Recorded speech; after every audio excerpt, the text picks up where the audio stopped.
transactions where I just, so. Yeah, I know there's more recent version of that. July 2025, so I went back to the transact, I looked at the forms library and it's all old, almost all of them are outdated. Go to zip forms, they're all current, transact, so I sent an email, I said, hey, you gotta get them, says, sending over, I said, you gotta get a hold of them, because it's that. It's not, they're not recent of that. That's July 2025, so I went back to the transact, I looked at the forms library. Once you got used to it, I actually like it better than zip form because Yeah. so when I write an offer for a client, I don't have to like do different things. It will have your form as your. Guys, we're gonna start in just a few minutes. I'm waiting on a few people, but we'll be starting soon. Yeah, it's actually, it's actually pretty bad. It's not. Represent anniversaries. They're somewhere tutorials and information on it. They don't know how to do it. Yeah. Yeah, okay.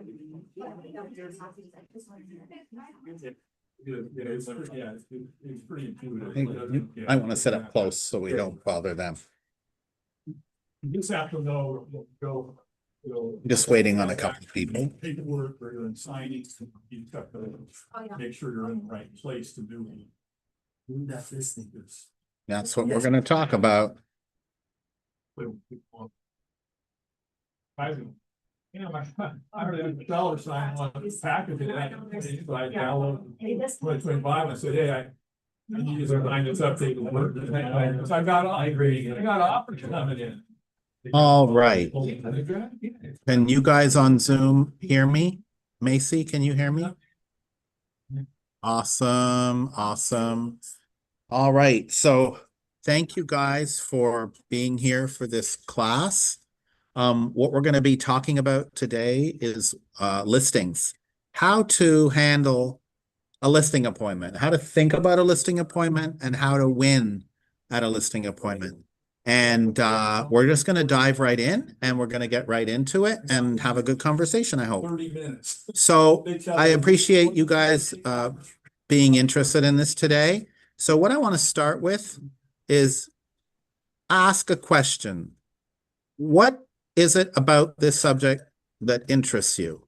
What would you like to learn? Anything specific you'd like to make sure we cover today about going on a listing appointment? What to prepare, what to. So Patrick is here in the room with me and he's talking about what to prepare. Yeah, what to present. What to present, like what physical things or what documents. Documents, like your Okay. slideshow, and what are the key aspects that will separate you from the other competitors? What are the key aspects that will separate you from other competitors? Those are good things. We're going to cover all that. Anyone on Zoom have anything? Basically what he said, Stephen. Thank you, Ruth. You're welcome. Okay, let's get into it then. Here's what we're going to talk about that'll answer these questions. What do sellers want? How do we prepare before we even go on the appointment? How do we prepare? What should it look like at the property? What should it happen after the meeting? And then what are some of the key resources and tools that you can tap into to help you for your listing presentation? That's kind of what we're going to cover today. So they did a study, the National Association of Realtors did a study, and they said, what do sellers want from their agent? And what they found is the number one thing they wanted was help marketing their homes to potential buyers. The second most thing they wanted was helping them price the home competitively. And the third most thing they wanted was helping them to get the home sold in a specific time frame. So that's 22 and 20 is 42 and 18 is 60%. So nearly 2/3 of the sellers identified these three things as very important. They also wanted help finding a buyer for their house, obviously. Help advise them on how to fix up the house to get it sold. helping them with negotiations, helping them with paperwork. Now, this 3% is a national figure. I'm willing to bet it's a higher percentage in California. We have a lot of paper in our document, in our home sales. Help sellers see potential homes available for purchase, and help create and post videos for tour. Those were what they were saying. So, this is instructive. If all we did was look at this and we covered off the first 5 of them in our presentation, we'd have a pretty good chance of being exactly what the seller wants. So, when you go into a seller appointment, before you go, there's 2 things that we want to do at a minimum. The first thing we do is review the property profile. You can get the property profile from the MLS tax report or from your title company's webpage.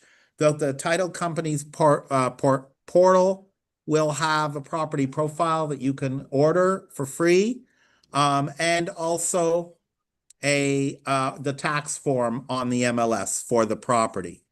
Now, you're reviewing it for 3 main reasons. Number 1, you want to verify the ownership. You made an appointment with Mr. Smith. Is Mr. Smith the owner on the public record? Are there any other co-owners? You want to know the property taxes. How much property taxes are owing on the property each year for the seller. Now, for those of you who've taken my class on property taxes, you know that the property tax amount changes when the property changes hands based on the sale price. But you want to know how much this person owes and has on their annual taxes. It will instruct you as to how much they may need to manage in the closing or have to pay off to close.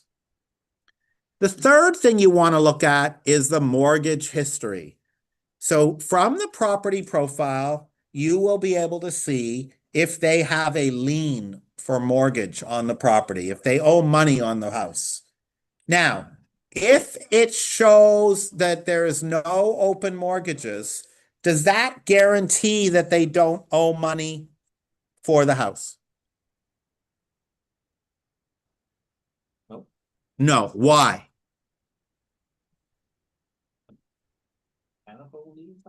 Well, a mechanic's lien is not a mortgage lien. Oh. But you're on the right track. The property profile will show liens and financial obligations against the property that are running with the property, that are tied to the land, that are affixed to the property. That is to say, you can't sell the property without clearing the financial debt. But there are people who borrow money to finance a home purchase, but the money they borrow is not tied to the debt, is not tied to the property. It's an outside private lending.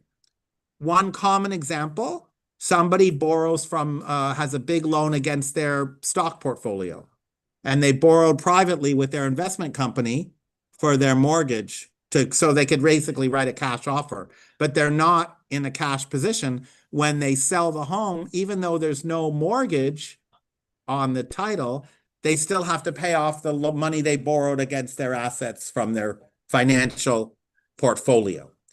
So we see that in the Bay Area because where we have a lot of people who are sitting on a lot of stock and wealth income. Why is this important? Because you're going to be asked to put together a net sheet for your seller. You're going to want to be able to tell the seller, ideally at the appointment, how much money they're going to walk away with. So understanding that they have a private debt or a public or a mortgage debt is important. So the property profile is where it starts. You take a look at that. The second thing you're going to do is you're going to complete a CMA, or another, or perhaps, or you could call it a comparative market analysis. And the comparative market analysis will help you determine where you're going to land on listing price, how you're going to advise them about what they should list it for and what they should sell it for.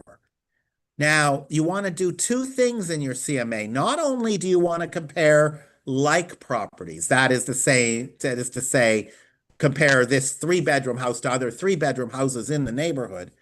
You also want to study all the sales activity in the neighborhood. You want to know everything that's sold recently, whether it was like this one that you're trying to get the listing or not, because you might go to the appointment and the client might say to you, the lead might say to you, hey, what's going on with that house down the street on the next door, on the next street over? And if you didn't study all the neighborhood sales activity, you wouldn't even know about, let's suppose it's a 3-bedroom house, you wouldn't even know about the 5-bedroom house. So this way you do know about all the sales activity in the local market. And that just makes you better informed. Like, for example, let's suppose the house is a 1,500 square foot 3-bedroom house. Well, you want to compare to other 3-bedroom houses that are around 1,500 square feet. But what if there is a 2-bedroom house or a 4-bedroom house that is also around 1,500 square feet? You don't want to miss it. You want to know about it because it will also help you determine where to do the pricing. Does that make sense to everybody? So when you're getting ready for the appointment, you want to first make sure you understand the circumstances of the property profile, verify the ownership, property taxes, and mortgage history, and you want to do a CMA. Now, there's more to do to prepare. What I like to do is send the seller a pre-listing questionnaire. I do it via a Google form. I'll show you the Google form right now. When you click on it, I send someone this link, they fill out all these questions. This is just the first page. It's a very simple Google form that tries to get ahead of the game a little bit so that when I go to meet my client, they already have answered some questions for me. So you want to think about a pre-list questionnaire. Can anyone think of some questions that you would want to know about before you land at the meeting that might be helpful? Why are they selling? Why are they selling? That's a great question. What else?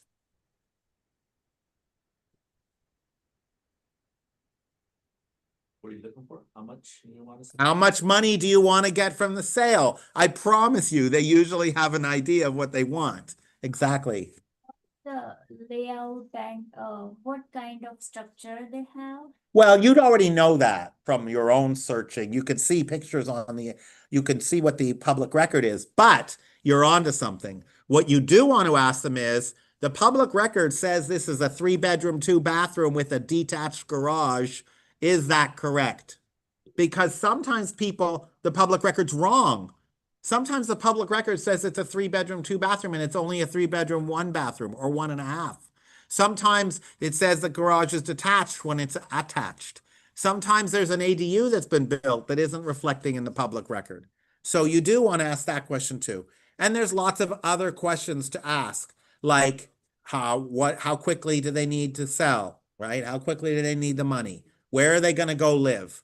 One question I like to ask is, if I brought you a buyer tomorrow, are you prepared to negotiate and sell the house, right? That sort of thing.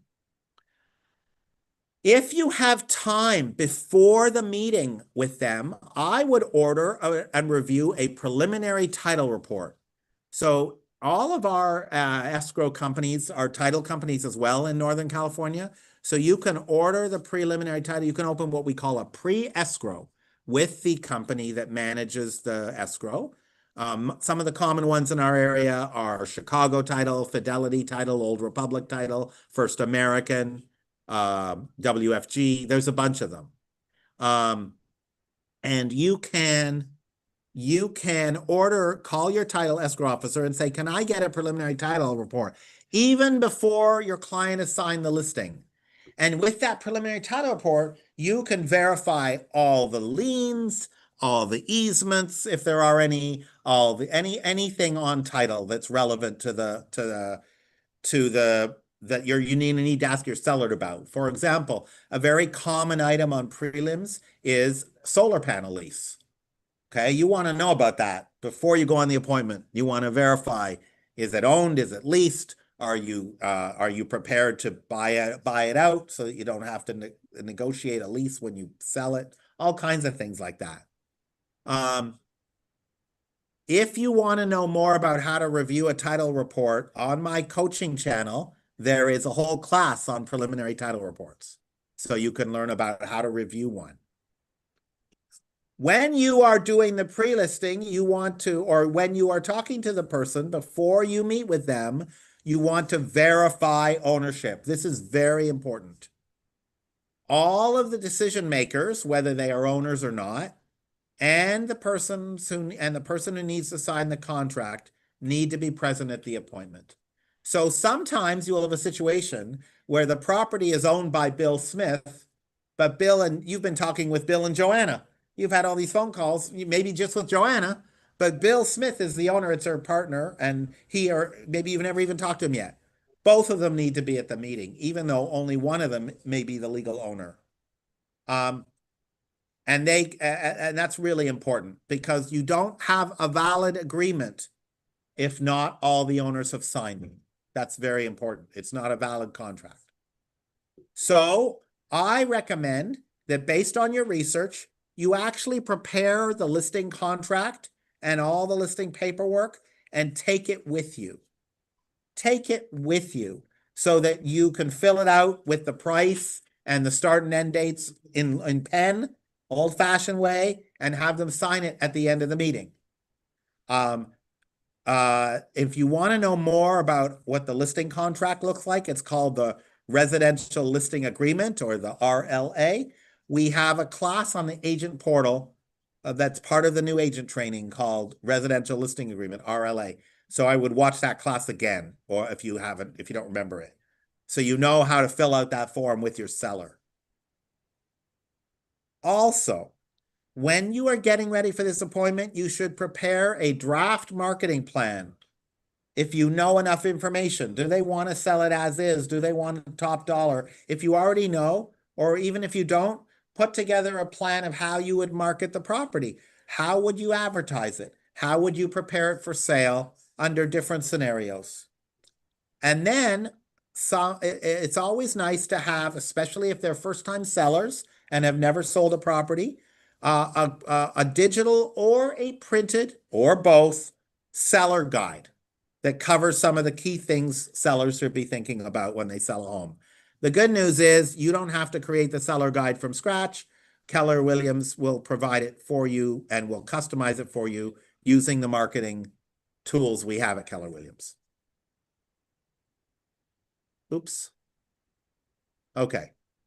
So let's talk a little bit about this marketing plan. There are two ways that you're going to potentially promote the property. One is off market and one is on the MLS, or the multiple listing service, or maybe you're going to do both. You might market it off market if you need to do a lot of work and it's going to be several months before the work is done, but your seller is willing to entertain offers at any point. So you might start telling people at your office about it. You might put it as a coming soon in the MLS and talk about it to everybody. There are rules about promoting a property that is not on the MLS yet. And there are rules about how to market properties that are listed as coming soon in the MLS. Once you are, if you are off market, are you going to be doing marketing materials? Are you going to be doing social media plan? Are you going to be doing direct mail? Are you going to be doing email campaigns? Are you going to be door knocking in the neighborhood? This is all part of promotion. What is your open house plan? How often and when are you going to host open houses? And how are you going to promote the open houses? You know, we recommend that all agents do door knocking ahead of their open house in the neighborhood where the open house is going to be, to invite the neighbors. How will you engage with the neighbors? One idea that I think is important, especially if you're listing a home where you're going to be doing some work before you go on the market, is to go and knock on the door of the two neighbors on either side and maybe right across the street and tell them, hey, I'm Agent Smith, and I'm going to be listing the house on behalf of your neighbor who is moving, or whatever the circumstances is. I just wanted to let you know that we're going to be on the market, and maybe you know someone who wants to live in the neighborhood, but I wanted to give you word that I am going to have someone doing some work on the landscaping, and it might be happening in this week. And please, here's my card. Please let me know if you have any questions, right? This will be part of your marketing plan. I wouldn't start talking to the neighbors until you have the listing agreement signed. Will you do direct mail? Are you going to do any postcards or flyers that you're going to physically distribute? How will you reach other agents besides through the MLS? Does anyone have any idea? Because we know that agents talk about properties with their clients, and other agents who do a lot of business in the neighborhood where your listing is might have some ideas about buyers they could bring to you, but you don't want to rely just on the MLS for them to learn about the property.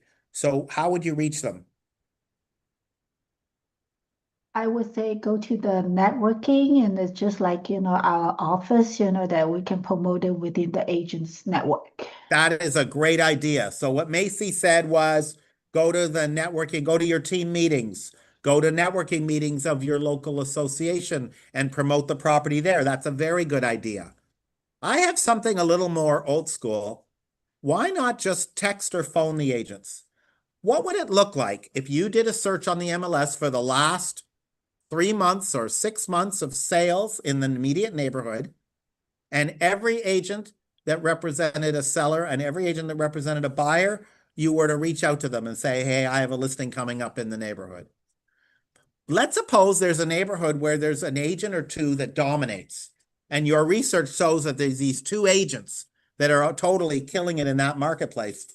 You want to tell them specifically, hey, Mr. Smith, I know you will do a lot of business in this zip code. I wanted to let you know I have a listing coming up that might be of interest to some buyers you might have. And I would phone them or text them and say, I want to have a quick chat. Do you have a minute?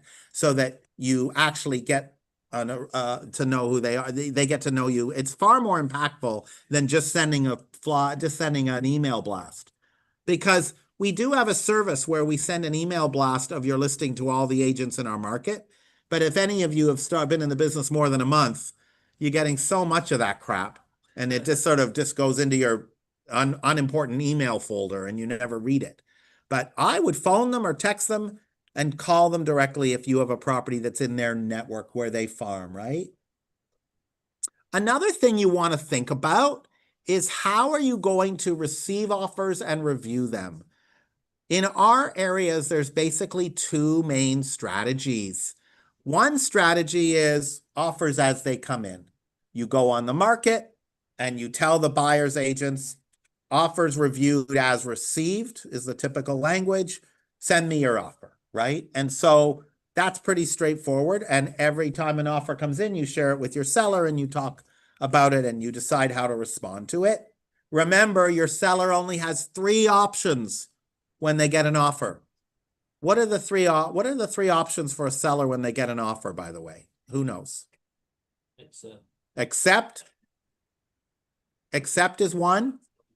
Reject is another one. What's the third one? Counter it. That's it. That's it. That's all the seller gets to decide. They either take the offer as written, they reject it, or they counter it. But there's a second way to review offers, and that is by setting an offer deadline. This is where you say to the public through the MLS, you say, my client will be reviewing offers after 6 p.m. on Tuesday. You put that in the MLS. Okay. Now, guys, when you set an offer deadline, what happens if somebody sends you an offer a day before or 2 days before? What do you do then?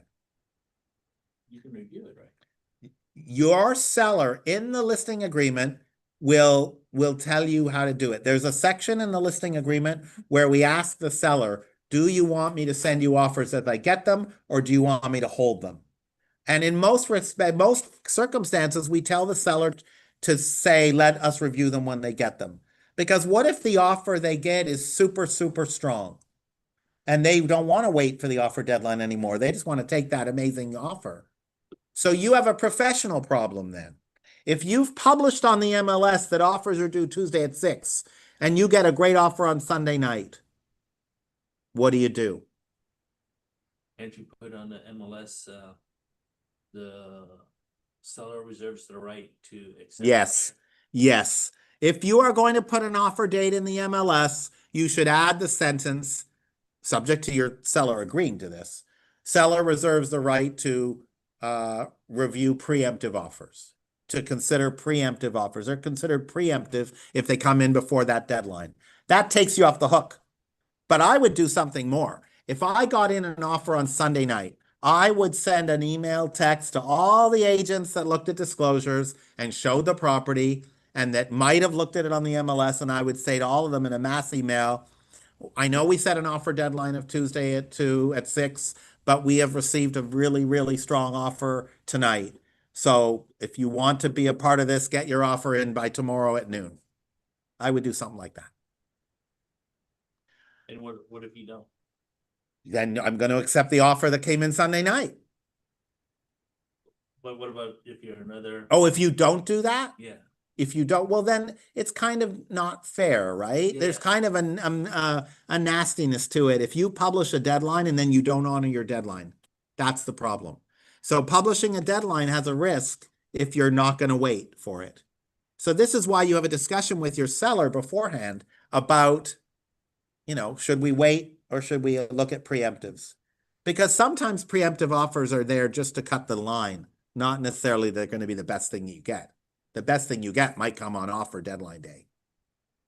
We're kind of ahead of ourselves because we haven't finished our meeting yet with this. We haven't got the client yet, Yeah. but these issues come up, right? So let's continue with preparing for the appointment.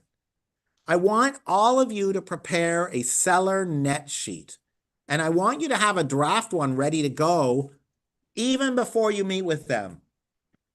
The idea of a seller net sheet is it documents how much money the seller will get if the home sells for a given price. You can do multiples. You could have one for one price, one for another price. For example, if you don't know the condition of the home and you don't know if they're going to sell it as is or going to improve it for sale, come to the meeting with 2. Okay. And my recommendation is that you always send a revised one after the listing goes on the market at the final decided price. And then you send another one for the offers that were received that are being considered and what the net will be if you accept this offer kind of deal. And then after an offer is negotiated, maybe you send another one again. Here's what you're going to get at the end of this deal. Why? Because one of the most important things your seller needs to know is the bottom line. What are they going to walk away with? In fact, if your seller is getting hung up on, I don't want to pay a buyer's agent, you want to push back a little bit on that and say, listen, if I bring you an offer that makes you the $1 million net that you want, does it really matter that you're paying for the buyer's agent fee? Let's focus on getting you your number. And then we'll negotiate around that. So that's where you want the conversation to go. So you can do this seller net sheet in 2 ways that I know of, probably more, at least 2 ways. Don't use AI. Number 1, use Zip Forms. It has a form, a template in it. I'm going to show it to you in a minute. Number 2, that same title company app that you use to do the property profile has a seller net sheet you can create from there too. Either way, you're going to present them something looking something like this. The problem with the CAR one, the one from Zip Forms, is it's not that pretty. The one from the title company will be prettier.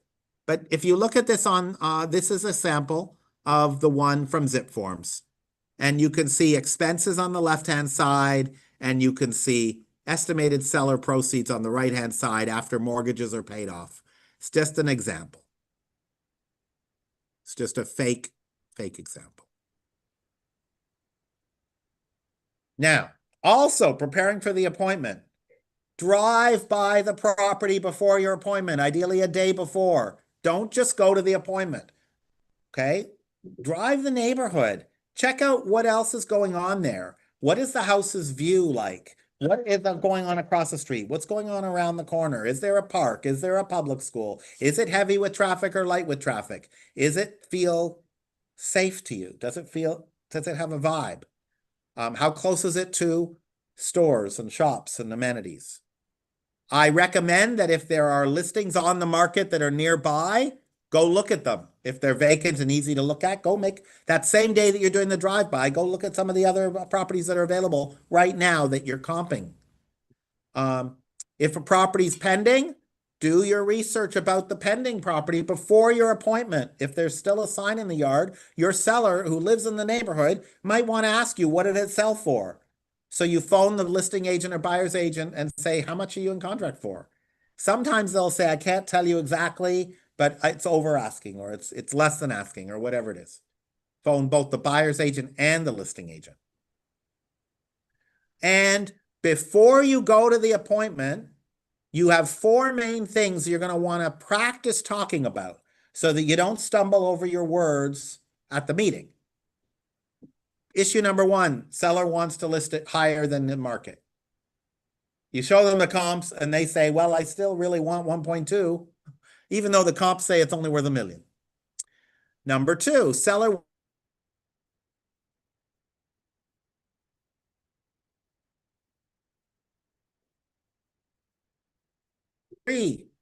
I don't want to pay for a buyer's agent.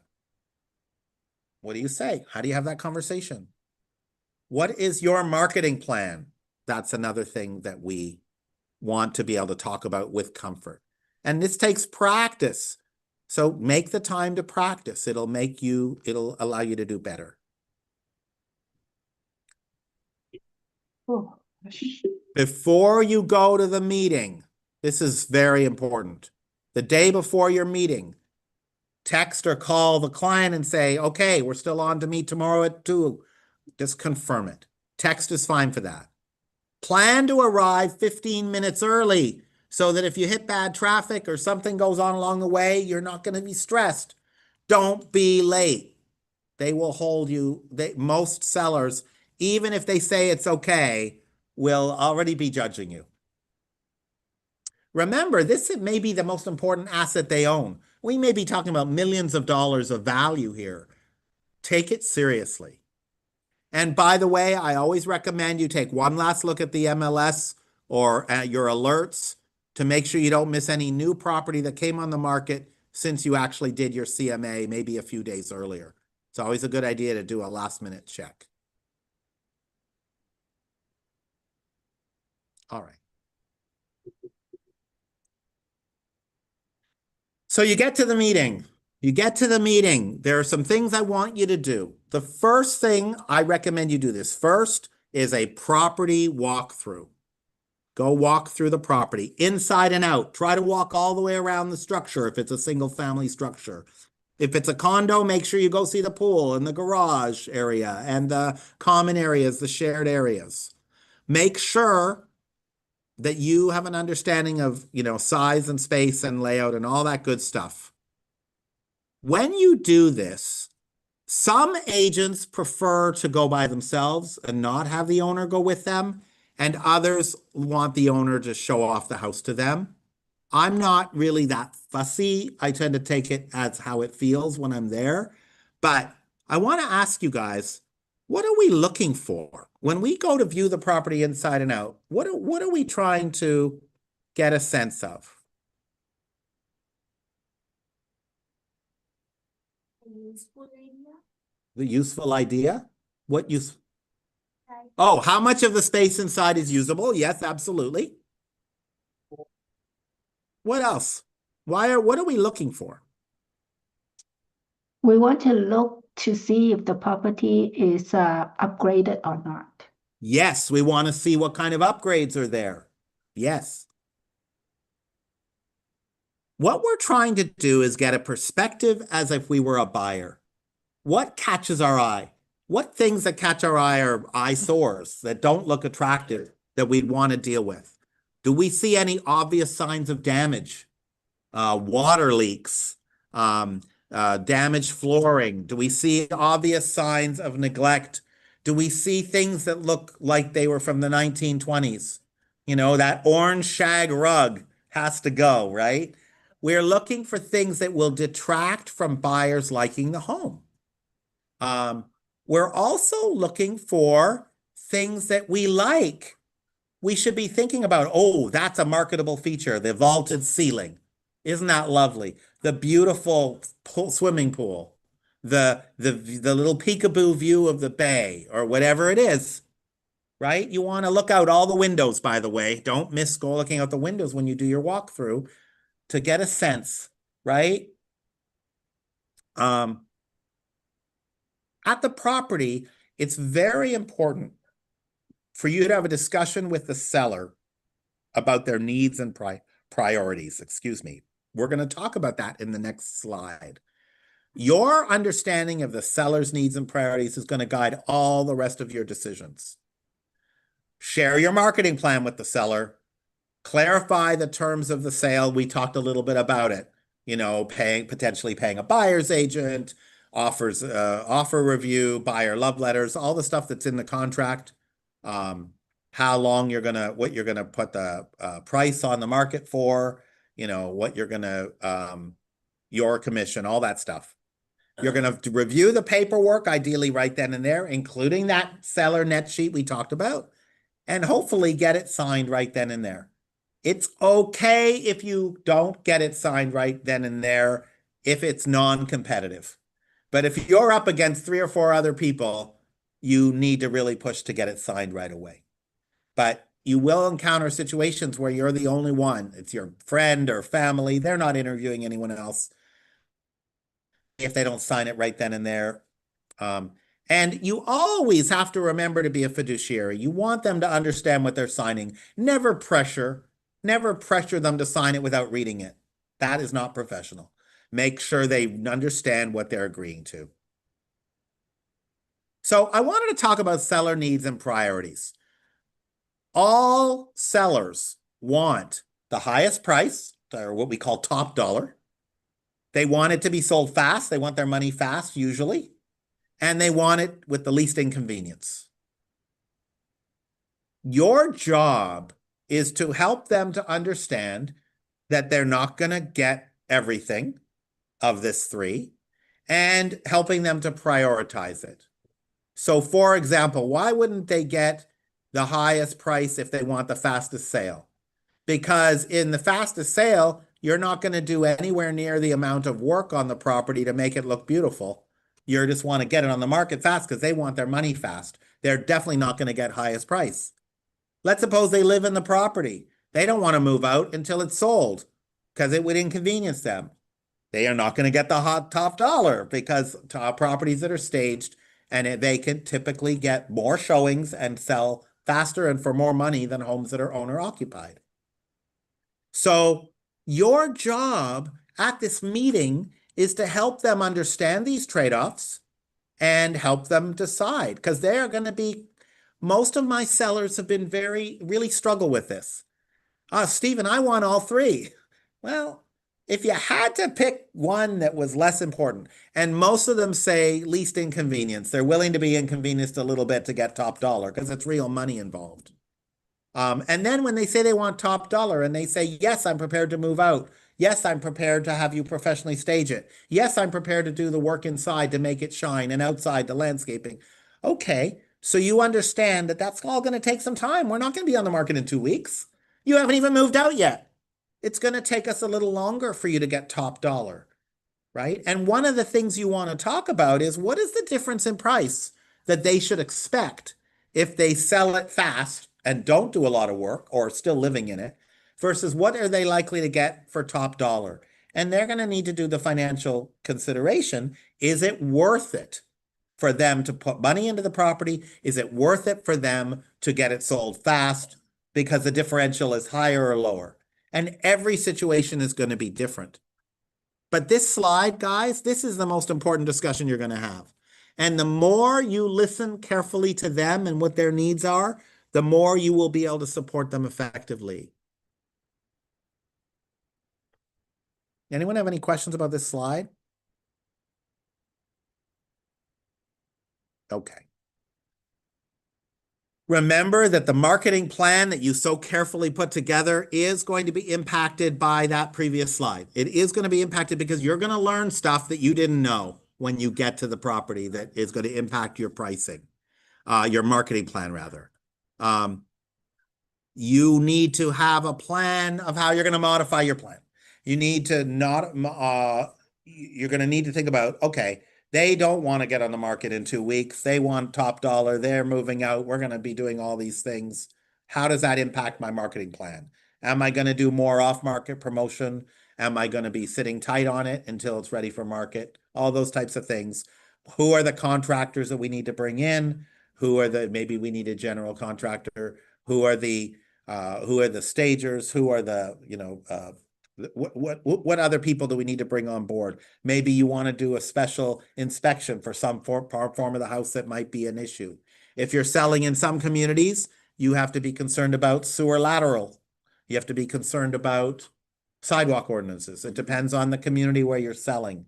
If you don't know the community where you're selling, make sure you talk to an agent that's sold in that community, or you talk to the escrow officer so you understand the local considerations in your community where the property is.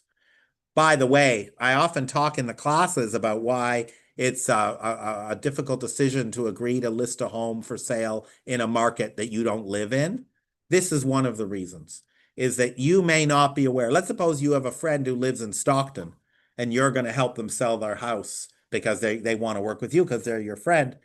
You don't know the Stockton market. You don't know the local stuff.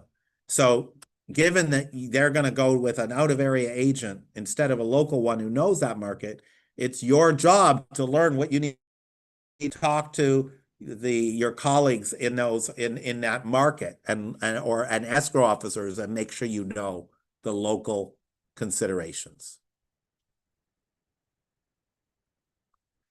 All right. Also, when you are discussing the signing of the paperwork, you need to discuss terms of sale. So this is a list of terms of sale issues. Asking price, seller's disclosure obligations, offer presentation, standard offer terms, special offer terms, your commission, and the buyer's agent commission. Those are the basic terms of sale you want to have conversations about before they sign anything. Now, I want to draw your attention to disclosure obligations. I don't think we deal with it in this presentation, but the seller has a legal obligation to disclose, and you cannot be a party to hiding anything. In fact, you need to encourage them to disclose. What is the standard for disclosure? The standard for disclosure is the seller must disclose anything that they know about that would affect the value and or desirability of the property, whether or not it is obvious to the buyer or not. So if someone repaired the roof leak, some buyers will want to know that. You need to disclose. If a seller says to you, should I disclose?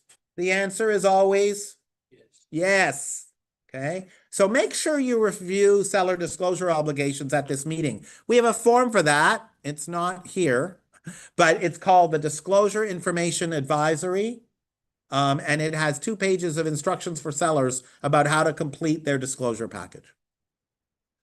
Also, when you're reviewing the listing paperwork, make sure you go through the sale price section, the agreement term, how long the agreement is for.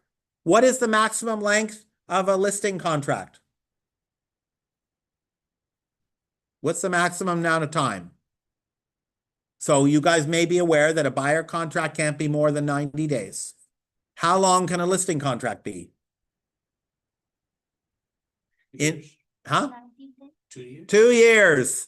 In most cases, if you're representing a seller, you can go up to 2 years. I don't recommend it, but in most cases, 2 years is fine, but no more. Your listing agreement will say how much you're going to get paid.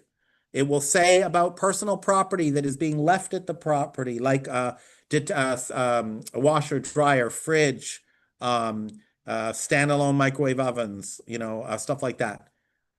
Remember to go over the Fair Housing Advisory, the Insurance Advisory, Privacy, and MLS waiver. All these are part of the paperwork you get to go over with your client at this point.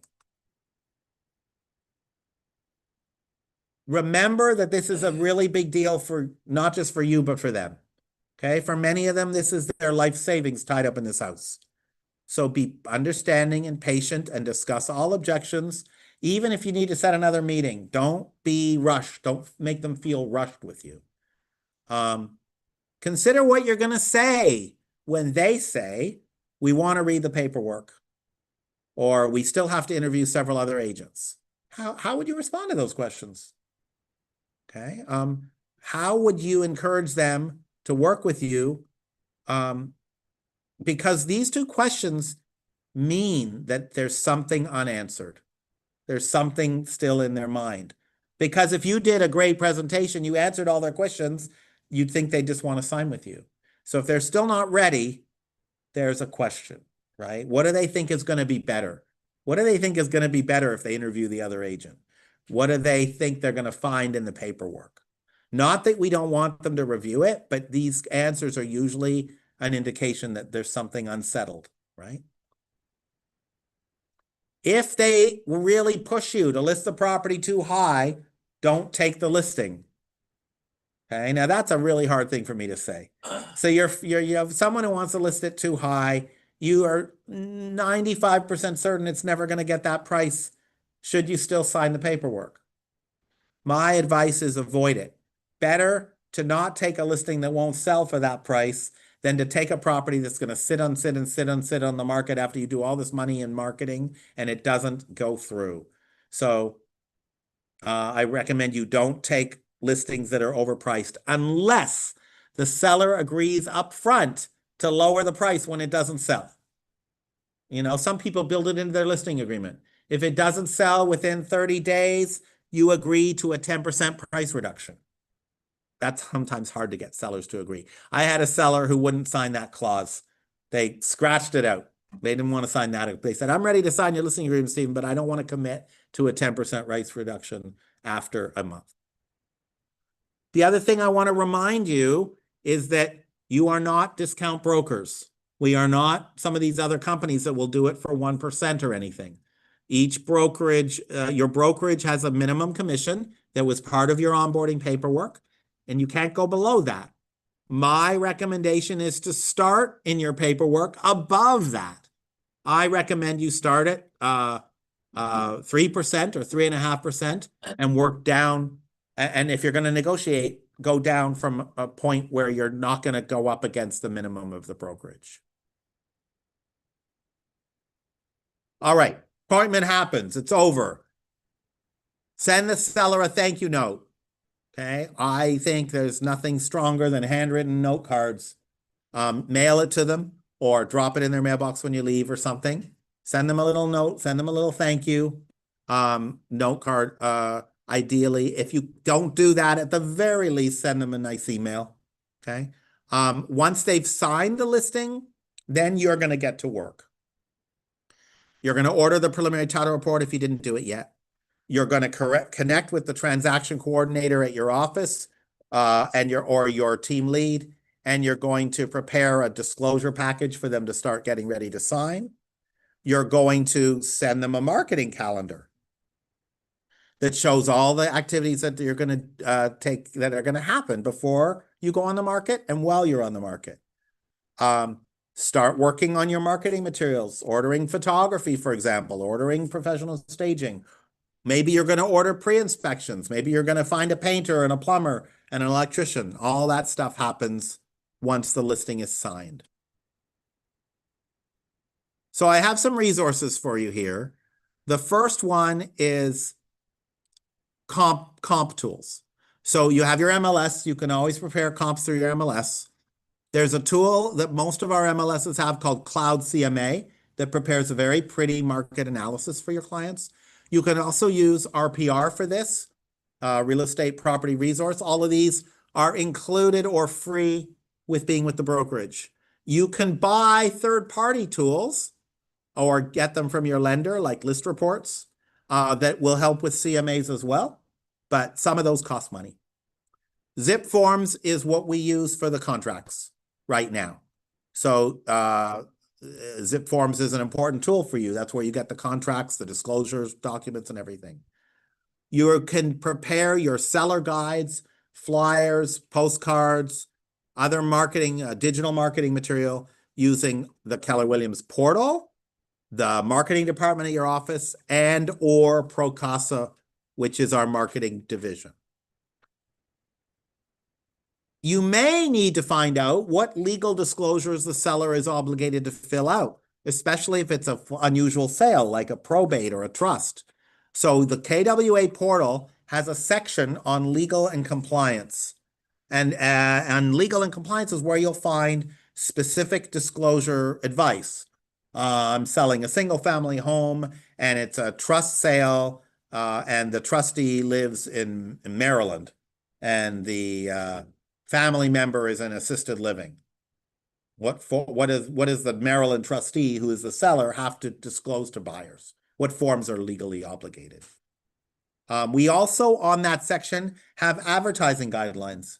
You know, any advertising you do must be properly identifying you as agent and broker as broker, and there's rules for that you should be careful about.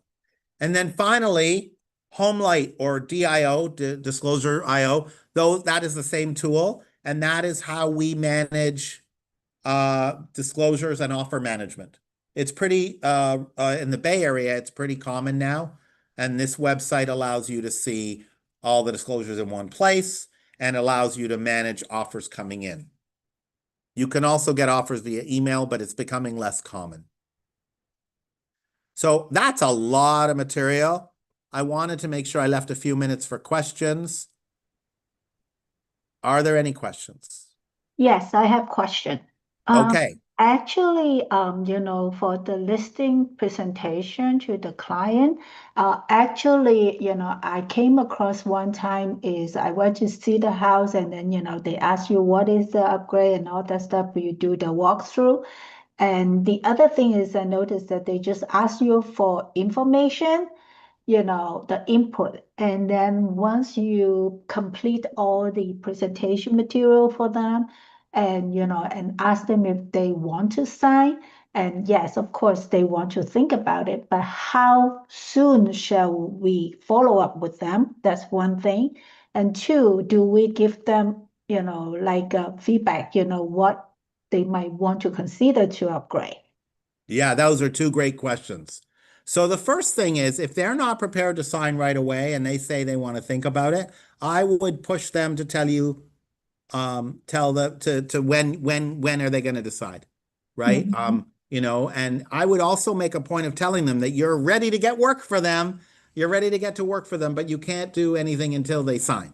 You're not going to order inspections. You're not going to do the market analysis. You're not going to do the, or, you know, interviewing stagers, ordering photography, arranging for things, and sending them disclosures, all the things we do. You can't even get started till they sign. But if they say we need some time to think about it, I would push them to say, okay, so can I follow up with you tomorrow, or can I follow up with you in 2 days? And try to push them to give you so that you can specify a specific follow-up time. Or you can simply say to them, I'm going to follow up with you in a couple of days. I understand how important this decision is. And I would always ask, Macy, if they're going to say to you, I don't want to sign right now, I want to think about it. I would always ask, oh, that, you know, what questions did you have that I didn't answer today? What did I not answer today? Like what would prevent you from signing today? You know, what is in the way? Like, what is it that I didn't answer? So you could go at it that way. Now, Macy raised another question. How much of your experience and knowledge should you give them when you haven't got the listing yet? Most sellers, in my experience, really value how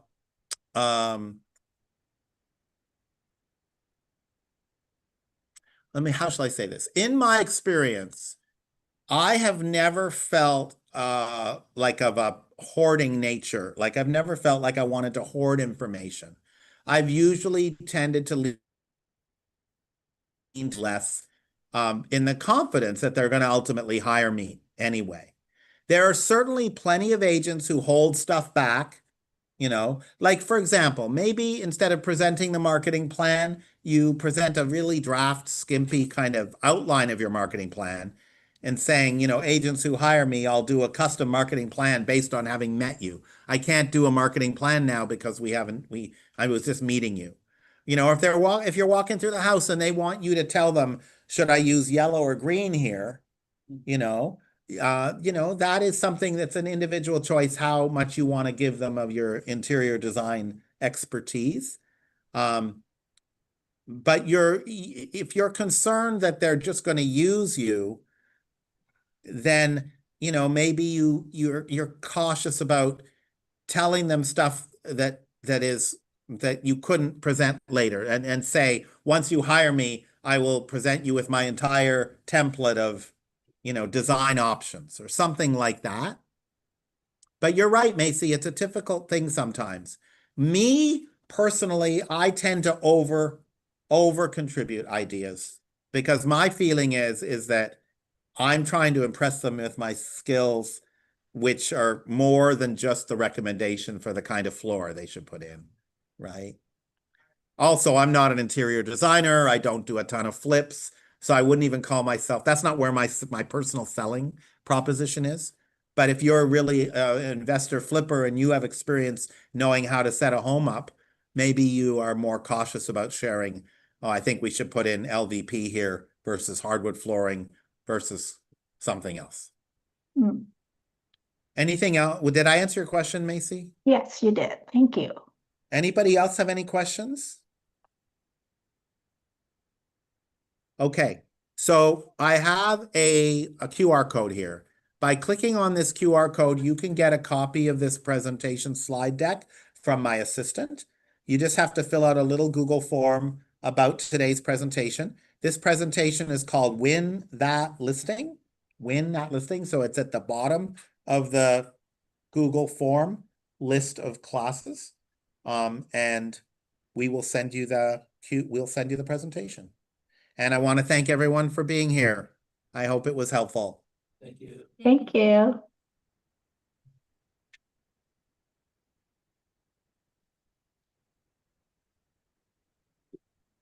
Everyone got it?